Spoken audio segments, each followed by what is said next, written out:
السلام عليكم الاخوان والاخوات، كيف الحال والاحوال؟ كنتمنى تكونوا بخير وعلى خير، وهذا الفيديو لقاكم في صحه جيده. من بعد هذه الفاجعه ديال الزلزال بداو المنظمات الغير حكوميه كيخرجوا للبلاطوات وكيتكلموا، لي زو ان جي كيتكلموا. في هذا الفيديو عندنا جوج مقاطع. واحد المقطع ديال واحد رئيس واحد المنظمه غير حكوميه كيهضر على ما وقع، وبطبيعه الحال اللي اتى الانتباه ديالي انه المنظمات الغير حكوميه في المغرب ولي زاسوسياسيون والجمعيات ضابطين الشغل ديالهم، انهم بحال مثلا ما كانوا مسيرين، واخا هادو منظمات جاو مباشره وخدموا، ولكن كانوا تحت تسيير منظمات مغربيه، لدرجه انه قال لك ما داروش شي حاجه اساسيه، خلاو ليهم شي حوايج اللي هما ثانويه، ناهيك على انهم ما خلاوهمش يجلسوا كملوا الخدمه ديالهم. قال لهم صافي بالسلام عليكم، نخليكم تسمعوا الشهاده ديالو. والمقطع الثاني واحد صحفي قوي، ماشي صحفي ولكن واحد السيد فاعل في المجال الحقوقي، سميتو ميشيل توب، من بين الاوائل اللي داروا اليوم العالمي لالغاء عقوبه الاعدام. يعني كيدافع بزاف على حقوق الانسان، وعنده الكلمه ديالو في الاخبار ومسموع، عنده متابعين وعنده منصه سميتها لوبينيون انترناسيونال، معروف بزاف. تكلم في واحد البلاطو اذاعي على هذا الشيء. واللي عجبني في المقطع هو انه في احد التدخلات كان واحد السيد قال لي بانه الملك يعني غامر بالشعبيه ديالو، وغامر بواحد ربما واحد التمرد كان غيكون، ويجاوبوا واحد الجواب قوي. قال لي اللي ما كتعرفش الملكيه وما كتعرفش المغاربه كيفاش دايرين مع الملكيه ديالهم. حنا ممكن رئيس خاصو يهضر مباشره بسرعه، هما عندهم هذاك راه ملك، والملك عنده امير المؤمنين يعني من نسب النبوي، يعني عطاه امور قويه. خليكم تسمعوا هاد المقاطع بجوج. طبيعه الحال كنتي اول مره ديروا واحد لايك اشتراك، وشكرا الناس كيديروا لايك قبل ما نسالي الفيديو. نتلاقاو في الاخير نشوفوا شنو قال ميشيل توب، وفي نفس الوقت هذاك الرئيس منظمه غير حكوميه. خليكم. Votre intervient dans 24 pays. J'ai lu sur votre site qu'à 90% vous intervenez dans des cas de conflits et de crises politiques, moins de 1% en raison d'interventions de catastrophes naturelles soudaines. La Libye, on vient de l'entendre, conjugue finalement les deux, catastrophes naturelles dans un pays qui est lui-même coupé en deux, donc difficile politiquement. Vous avez pu répondre à l'urgence en Libye? Alors nous nous sommes interrogés, comme à chaque fois qu'un pays est affecté par un choc, quel qu'il soit, d'origine politique, entraînant des violences armées, catastrophes naturelles ou crises sanitaires. Et il est apparu que sur la ville de Derna, d'autres acteurs humanitaires que nous connaissons bien, des ONG françaises, mais aussi le Croissant Rouge libyen, que vous montriez à votre image, qui est soutenu par la puissante Fédération internationale de la Croix-Rouge, étaient déjà sur place, mieux positionnés et mieux en capacité de récupérer les fonds humanitaires que les bailleurs de fonds vont mettre en œuvre pour aider à l'aide à ces populations. Donc nous nous sommes concentrés sur le Maroc, dont nous allons parler maintenant, et nous restons très concentrés, comme vous le disiez, dans 24 pays où nous servons quotidiennement 5 millions de personnes. Alors on va se concentrer également, oui, sur le Maroc. Le tremblement de terre a eu lieu le 8 septembre. Là aussi, ça a précédé la catastrophe en Libye. La veille, je crois, on ne savait plus si c'était 3000 morts au Maroc, 3000 morts en Libye. Face à une telle catastrophe, c'est la réactivité qui prime sur toute autre chose? La réactivité pour les secouristes qui viennent chercher des survivants dans les décombres, et puis en parallèle, l'aide aux survivants qui sont devenus des sans-abri. L'UNICEF estime à 300 000 personnes qui sont passées du jour au lendemain au statut de sans-abri, et ces 300 000 personnes sans-abri rejoignent une cohorte de près d'1 million de personnes dans les deux provinces les plus touchées, de Alaouz et de Taroudant.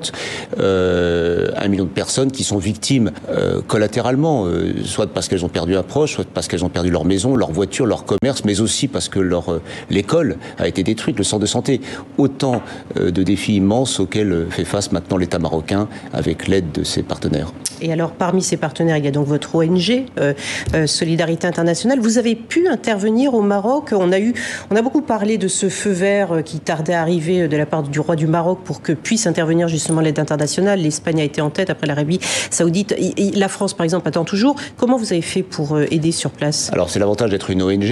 Nous sommes indépendants dans nos capacités de nous mobiliser, ce qui ne nous exonère pas de devoir recevoir des feux verts officiels. si nous souhaitions ouvrir une mission de solidarité au Maroc, ce qui ne sera sans doute pas le cas, mais nous avons pu envoyer une équipe il y a une semaine, qui va rester encore une semaine, qui est actuellement concentrée dans la province de Taroudant, dans les villages les plus reculés, hein, pas dans la ville, mais vraiment dans la montagne, pour finir cette évaluation. En parallèle de ça, nous avons recueilli près de 60 000 euros en digital, c'est-à-dire des gens qui spontanément se sont portés sur notre site internet pour nous proposer de l'argent. Et puis nous avons fait un mailing papier pour nos donateurs, pour solliciter leur générosité. Et en fonction des sommes que nous finirons par collecter, nous allons organiser notre réponse à travers des partenaires marocains. Car encore une fois, le Maroc ne souhaitera pas nous autoriser à nous installer. Et je pense que c'est assez cohérent avec les capacités du pays, qui est un pays très émergent, avec des ONG marocaines qui sont très présentes et qui s'additionnent aux capacités de l'État, la protection civile, le service de santé. Donc nous allons trouver une manière d'aider à travers ces financements des acteurs marocains que nous sommes aussi en train d'identifier par notre équipe qui est sur place. Et c'est des acteurs marocains qui agissent au niveau de la reconstruction, de l'alimentation, des soins médicaux. Quelle est votre priorité à ONG International ? Notre priorité pour ce qui concerne ce que nous savons faire, c'est l'accès à l'eau et l'assainissement. Et il apparaît que dans ces villages très reculés, le choc a provoqué une rupture de beaucoup de sources ou de canalisations qui elles-mêmes étaient précaires. Donc on va parler avec ces ONG marocaines avec lesquelles que nous rencontrons, et peut-être qu'une des solutions que nous proposerons, c'est d'amener notre savoir-faire que nous déployons depuis 40 ans dans nombre de pays, avec des situations, avec des solutions d'eau qui sont temporairement disponibles et qui permettent d'attendre une reconstruction des installations telles qu'elles existaient auparavant et qui seront faites par des régies des eaux nationales. Est-ce que chaque catastrophe est différente au niveau de sa gestion, ou est-ce qu'on peut faire un parallèle, par exemple, entre la situation qui est actuellement au Maroc, au sud de Marrakech, et ce qui a été en Turquie avec le séisme en février qui avait fait 46 000 morts? Ce qui est très similaire, c'est l'enchaînement des priorités. D'abord, tenter de secourir les survivants, stabiliser ceux qui ont échappé à la catastrophe en leur proposant un abri. Donc, ça va de l'immédiateté d'une bâche plastique à quelque chose de plus solide, d'une tente, et puis progressivement, au fur et à mesure qu'on reste dans la durée, et notamment, ça sera le cas du Maroc, qui rentre dans l'hiver, un hiver très rude, où ça peut descendre à moins 10 degrés. Il faudra trouver des solutions avec des tentes, avec des doubles toits, qui permettent aussi d'avoir un chauffage à l'intérieur, en attendant que l'État marocain, encore une fois, trouve des solutions.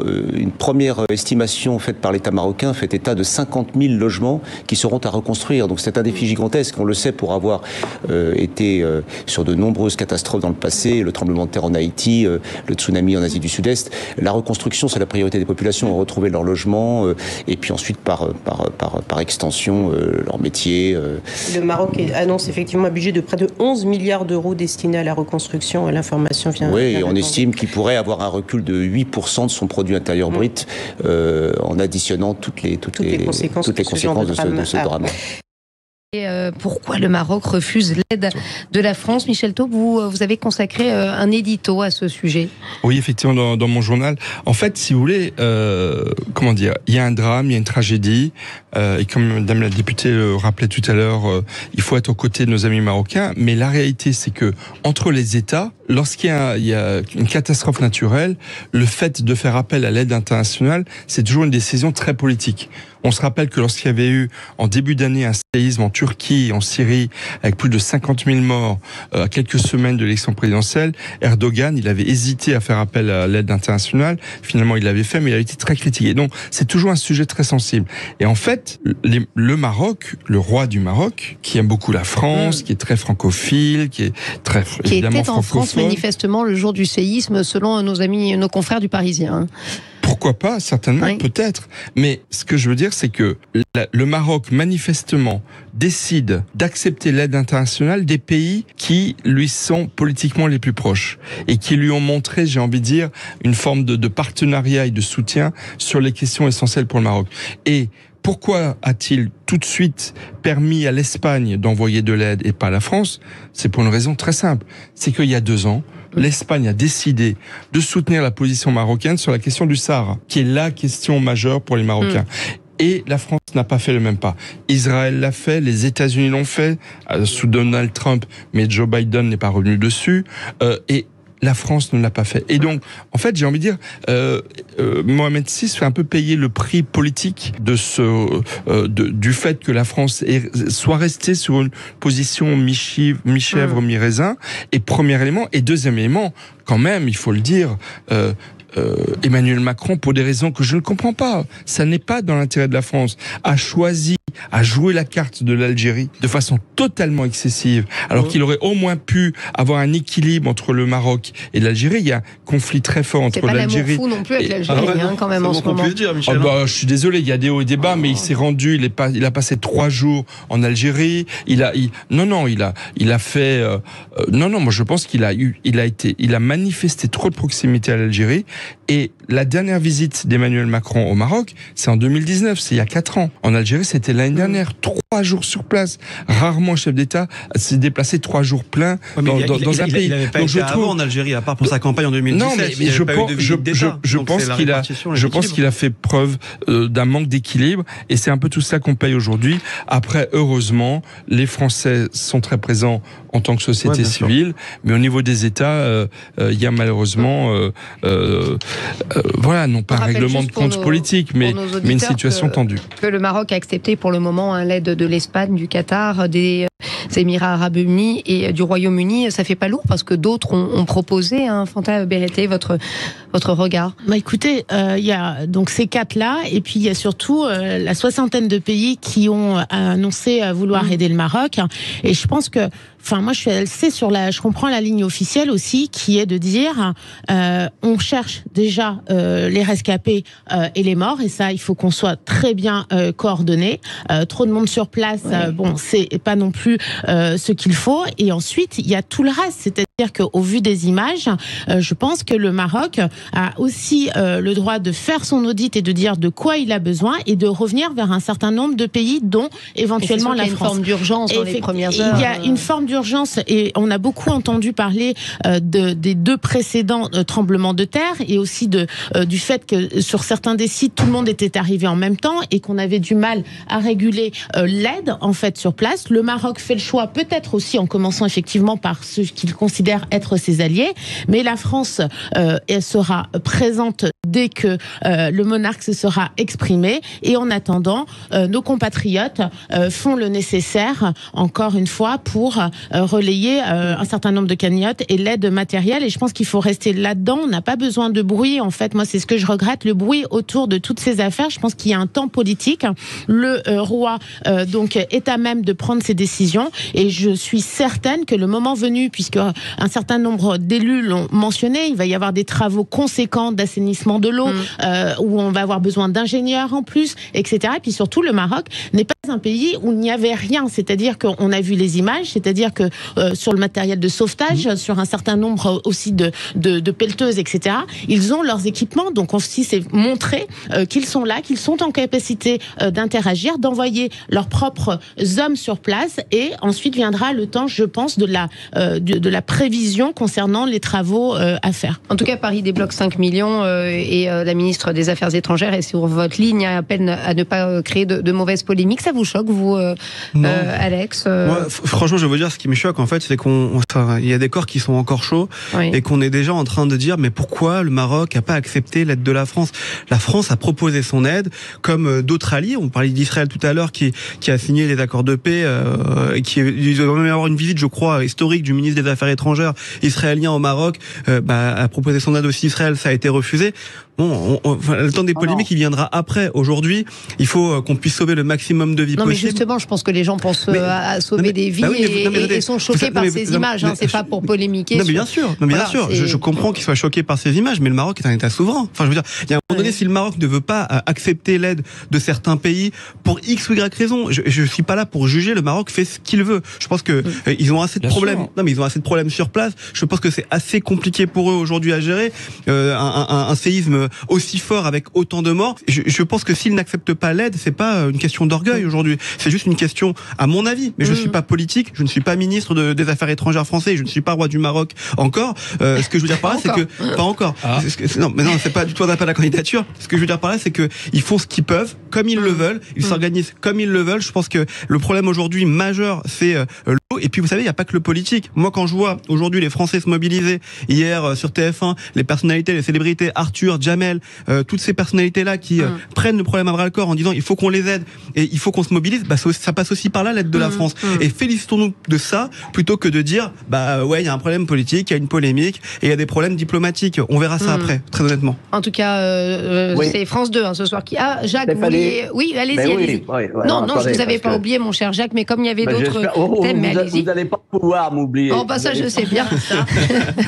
Alors, je voulais vous dire une chose. La France s'est tenue sur l'affaire du Sud-Ouest africain sur la base des résolutions des Nations Unies. Et c'est vrai qu'il y a des États qui ont décidé de faire évoluer ces choses. C'est d'abord les États-Unis, est arrivé ensuite Israël.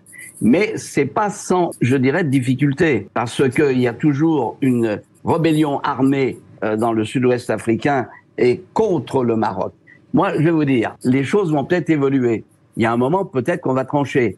Mais c'est vrai qu'avec l'Algérie, où la frontière est toujours fermée entre l'Algérie et le Maroc, ça risque de tourner au vinaigre. Deuxièmement, ce qui est certain, c'est que je crois que, comme ça a été dit, le Maroc est un État souverain, s'il pense qu'il est dont acte, mais qu'il faut faire attention, parce que je ne suis pas certain que le roi ne va pas avoir des difficultés, parce que la population africaine, il y a des relations transnationales, et je peux vous dire, je doute fort que le roi est capable de maîtriser son opinion publique, et il peut avoir des retours de bâton. Donc, il prend aussi un risque, le roi du Maroc. Il prend un risque, Michel, ne tape pas du nez. Je suis désolé. Et on l'a vu déjà dans un certain nombre de oui, comme en Turquie d'ailleurs. Hein. Mais bon, oui, mais quand même gagner l'élection derrière. Non, mais je rappelle que le roi était en France quand ça s'est arrivé. Oui. Hein? N'oubliez jamais ça. Et qu'il est dans son château. Et alors, tant mieux, c'est pour nous les Français. Il a dont acte. Mais je veux dire par là... Je suis d'accord. Il peut y avoir, comme ça s'est déjà passé...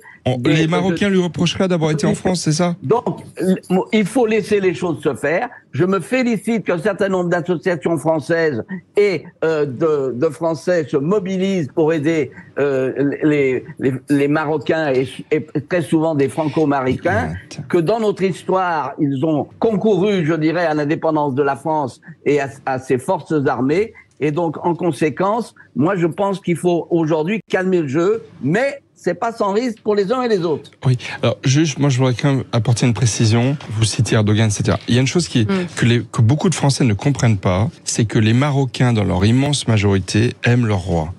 Ils sont attachés à leur roi. Ah oui. Le jour, parce que notamment toute la gauche française est plutôt contre le Maroc, parce que c'est une monarchie quasiment de droit divin. Mohamed VI est le commandeur des croyants et descendant en ligne directe du prophète. Donc, tant qu'on ne comprendra pas en France que le roi du Maroc est aimé des Marocains comme véritablement un père, c'est comme ça, c'est une réalité. Les seuls qui sont contre le roi du Maroc, c'est l'extrême gauche et les islamistes. Mais ils sont heureusement, ils sont archi minoritaires. Mais là, certains islamistes parmi les plus durs. Mais sinon, encore une fois, je pense que ce qui se passe, par exemple, pendant 48 heures, 72 heures, certains ont dit, mais le roi du Maroc ne s'est pas exprimé, n'a pas pris la parole. Mais c'est pas comme ça que ça marche au Maroc. Parce que c'est quasiment une monarchie de droit divin. Donc c'est un peu sens que tu as fait pour les monarchies de droit divin. Non, pas du tout. J'explique comment ça fonctionne au Maroc. Et donc, si vous voulez, le roi du Maroc, il est aimé par les Marocains. Et ce qui se passe au Maroc aujourd'hui, c'est finalement, il y a une mobilisation générale à l'appel du roi et de l'ensemble du peuple marocain, et de ce côté-là, j'ai pas d'inquiétude pour eux. Alex Darmon. Il s'est pas encore exprimé. Il va s'exprimer dans les heures qui viennent, puisqu'il est attendu à Marrakech justement auprès des victimes. Et surtout, vous savez, aujourd'hui avec Twitter, on a l'impression qu'il faut parler tout de suite. Bah oui, et puis alors il y a peut-être d'autres urgences là que. Il y a d'autres urgences. Peut-être qu'il faut parler aussi quand on a des choses à dire, des choses à annoncer, qu'on a justement rassemblé les aides qu'on a envie de voir sur son territoire, parce qu'il y a une stratégie qui est mise en place. Moi, je trouve ça plutôt bien, on verra ce qu'il dira, j'en sais rien, je sais pas, mais je trouve ça plutôt bien et intéressant de se dire qu'il va parler peut-être cet après-midi ou demain ou après-demain, j'en sais rien, mais qu'il va annoncer des choses concrètes, que sa parole va être attendue, et surtout qu'on va pas avoir des paroles à répétition pour ne rien dire. Tous les Marocains étaient devant la télé, ils ont d'autres chats à fouetter. En France, en cas de catastrophe naturelle, le chef de l'État s'exprimerait quand même rapidement. On n'imagine pas qu'il reste silencieux 3 jours. Bien sûr. Mais dans la monarchie marocaine, chérifienne, c'est autrement, ça fonctionne autrement. Le roi a une dimension quasiment divine pour les Marocains. C'est une réalité. Et donc, qui s'exprime en retard entre guillemets, c'est normal.